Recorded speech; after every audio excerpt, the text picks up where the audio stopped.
আসসালামু আলাইকুম। ওয়ালাইকুম আসসালাম রহমতুল্লাহ বারকাতুহু। গুরুজির কাছে আমার একটা বিনীত অনুরোধ। লালন সাইজি বলেছেন যে নিগুর প্রেম কথাটি আমি সুদাইকার কাছে, যে আল্লাহ মা ফাতেমাকে মা বলেছেন, মা ফাতেমা আবার আল্লাহ তাআলাকে প্রতিভোজনা করেছেন। এর মূল হাকিকতটা যদি একটু বিস্তারিত বুঝিয়ে আমাদেরকে বলতেন, এর যে নিগুর তত্ত্বটা কি। আবার শুনছি হুসাইনের মাধ্যমে আল্লাহ তাআলাকে মা ফাতেমা দুগ্ধপান করিয়েছেন। সুবহানাল্লাহ। তো এই যে মূল একটা বিষয়, নিগুর যে একটা কাহিনী আছে যেটাকে তাফসিরে মাহবুব বলে, গভীরে তর্জমা, এটা যদি দয়া করে আমাদেরকে একটু দিতেন তাহলে ধন্য হইতাম আর কি জানি। ধন্যবাদ। আসসালামু আলাইকুম। বিষয়টা হলো, এই বিশ্ব চরাচর সৃষ্টি হয় নাই, এই বিশ্ব চরাচরের প্রকাশ হয় নাই। এই বিশ্ব চরাচর কি এইটাও যখন অন্তরালে ছিলেন, ঠিক তখন আমার সৃষ্টিকর্তা মহান আল্লাহ রাব্বুল ইজ্জত তিনি এই পাকমান জাস্তনকে সৃষ্টি করলেন। এই পাকমান জাস্তনের মধ্যে 4 জন পুরুষ 1 জন নারী। তাহলে 4 জন পুরুষ 1 জন নারী, এই নারীটা কিন্তু সাধারণ নারী নয়। আচ্ছা, শুধু এই 4 জন নারী নয়, 4 জন পুরুষ নয়, যখন ডিম্বকার, আমি অনেক কিছু বাদ দিয়ে চলে আসলাম আপনার প্রশ্নের কাছাকাছি। যখন ডিম্বকারে ছিলেন, এই ডিম্বকারে ছিলেন আমার দয়াল নবী হযরতে মুহাম্মদ মুস্তাফা আহমদ মুস্তাফা সাল্লাল্লাহু আলাইহি সাল্লাম, মাওলা আলী কারিমাল্লাহ ওয়াজহু, হযরতে ইমাম হাসান রাদিয়াল্লাহু তাআলা এবং হযরতে হুসাইন রাদিয়াল্লাহু তাআলা, জি, এবং বিন্দুরূপে ছিলেন আমার স্বয়ং সেই খোদ মালিক আল্লাহ। এখন ব্যাপারটা হলো সকলেই যখন আমার সেই ডিমের মধ্যে ছিলেন, তাহলে ডিমটা কি ছিলেন? এই ডিমটাই ছিলেন হলো খাতুনের জান্নাত জগৎ জননী মা ফাতেমা রাদিয়াল্লাহু তাআলা। এখন তাহলে এই বিষয়ে বোঝা যাচ্ছে যে আমার জগৎ জননী মা ফাতেমা তিনি শুধু আমার মা নয়, আমার আসলের মা নয়, আমার হুসাইনের মা নয়, মৌলা আলীর মা নয়, হাসানের মা নয়, ইমাম হাসান এবং হুসাইনের মাই নয়, তিনি স্বয়ং আল্লাহরও মা। এই কারণেই এই বিশ্ব চরাচরের সকলেরই মা হচ্ছে জগৎ জননী মা ফাতেমা।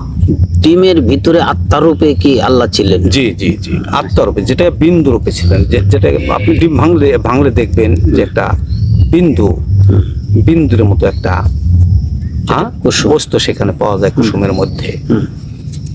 এটাই ছিলেন কাদের গনি নিজে।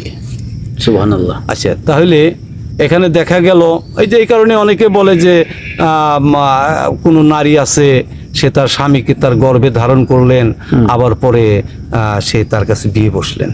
এই যে ব্যাপারগুলো বলে, আসলে ব্যাপার ওইরকম না। ব্যাপারটা হলো এই পৃথিবীটাই, সমস্ত পৃথিবী যেখানে স্বয়ং আল্লাহ রাব্বুল ইজ্জত তার গর্ভে ছিলেন, মানে ওই ডিম্বের ভিতরে ছিলেন, ডিম্বকোষের ভেতরে। তাহলে এই আপনি এই স্বয়ং আল্লাহ যেখানে ছিলেন, সারা বিশ্ব কুল কায়নাত ছিলেন, তাহলে পরে এখানে তো সাধারণভাবেই বোঝা যায় যে তিনি এই বিশ্ব চরাচরের মা। এখন আপনার প্রশ্নটা একটা দাঁড়াইছে হলো বিভ্রান্তিকর একটা প্রশ্ন, সেটা হলো যে তাহলে আল্লাহকে মা ফাতেমা প্রতিভোজনা করে কিভাবে? আচ্ছা, প্রতিভোজনা করে কিভাবে? এখন আপনি দেখবেন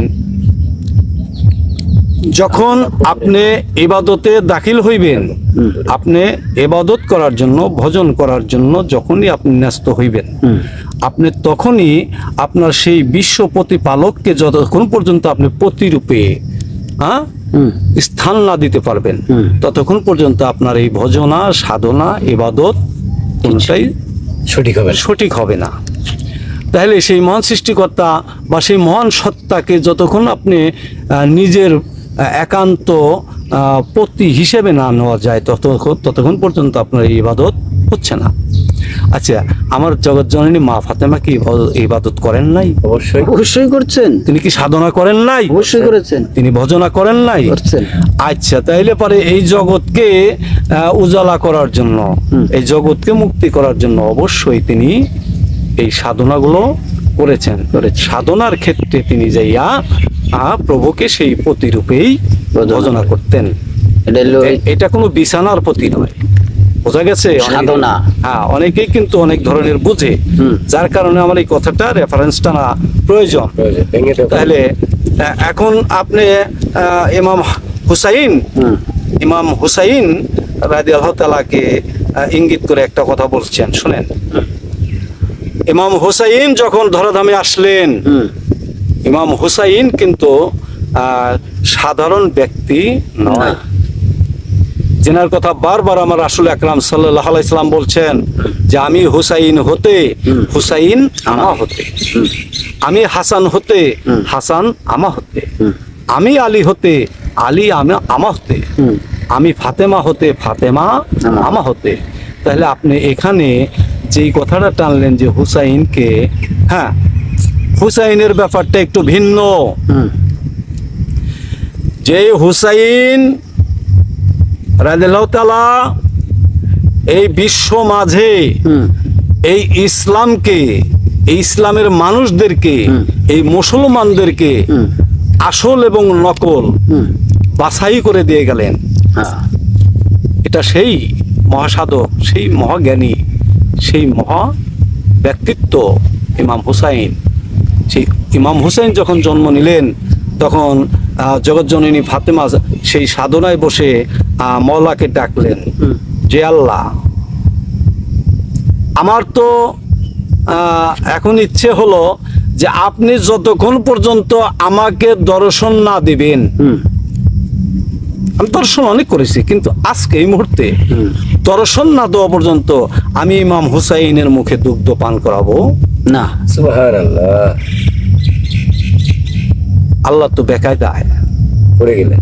ভক্তের ডাকে আল্লাহ কখনোই থাকতে পারেন না। ভক্তের অধীন ভগবান। আবার দ্বিতীয়ত যিনি মা, মাই ডাকছে। কেন ডাকলেন?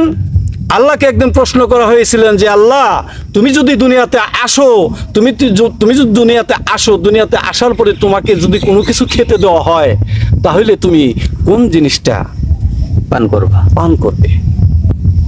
আমার আল্লাহ মহান সেদিন বলেছিলেন, কঠিন কথা, যে আমি যদি কখনো দুনিয়ার কোনো খানা খাই, তাহলে আমি খাবো দুগ্ধ।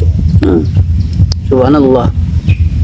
এই যে একটা কথার মধ্যে আল্লাহ পাক মা ফাতেমার কাছে ধরা ছিলেন, যার কারণে সেদিন বললেন যে আপনি যতক্ষণ পর্যন্ত না আসবেন, ততক্ষণ পর্যন্ত আমি ইমাম হুসাইনের মুখে দুগ্ধ দেব না।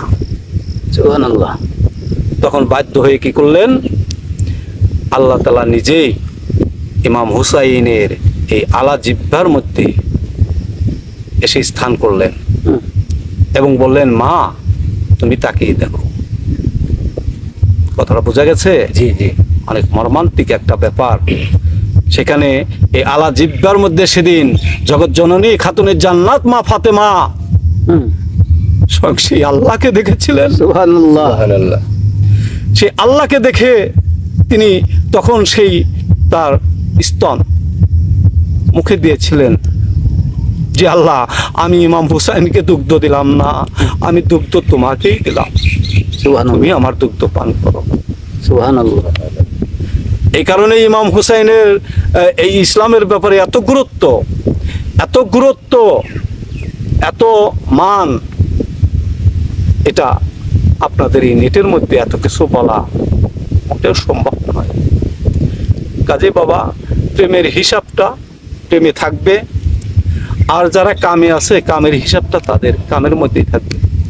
তবে কামে লিপ্ত যারা, তাদের চেহারা বিকৃত হয়ে যায়, তারা এই চেহারাটা নিয়ে যেতে পারে না। আর যারা প্রেমে থাকে তারা এই চেহারাটা নিয়ে যেতে পারে, এই স্রোতটা নিয়ে যেতে পারে। এই কারণেই সদা সর্বক্ষণ সেই প্রেমে মশগুল থাকবেন দরদি, এবং সেই প্রেমের গুণগান করবেন, যে প্রেমে আল্লাহ নিজেই ধরা দেয়। ধন্যবাদ, আজকের জন্য এতটুকুই। সকলে ভালো থাকবেন, সুস্থ থাকবেন, দোয়া করবেন। যদি কোনো ভুলভ্রান্তি হয় তার জন্য আমি সকলের কাছে ক্ষমা চেয়ে নিচ্ছি। আসসালামু আলাইকুম। ওয়ালাইকুম তো আসসালাম। সম্মানিত প্রিয় দর্শক, আপনারা যারা আমাদের চ্যানেলে ঘুরে এই তরিকত তথ্য কথাগুলো আপনারা শুনেন, আপনারা কথাগুলো শুনবেন, আপনারা জ্ঞানী। তবে এমন কোনো বিভ্রান্তকর প্রশ্ন আমাদের চ্যানেলের মাধ্যমে কমেন্ট করবেন না, যা শুনে আমরাও বিভ্রান্ত হয়ে যাই, এবং কি ওই প্রশ্নগুলো তৈরি করার জন্য মাশায়েখদের কাছে গেলে আমরা সেখানে মাশায়েখরা বিভ্রান্ত হয়ে যায়। দয়া করে এই সমস্ত কমেন্টগুলো করবেন না, যা দেওয়া নিয়ে আমরা বিভ্রান্ততে পড়ি। ধন্যবাদ সকলকে, আল্লাহ হাফেজ।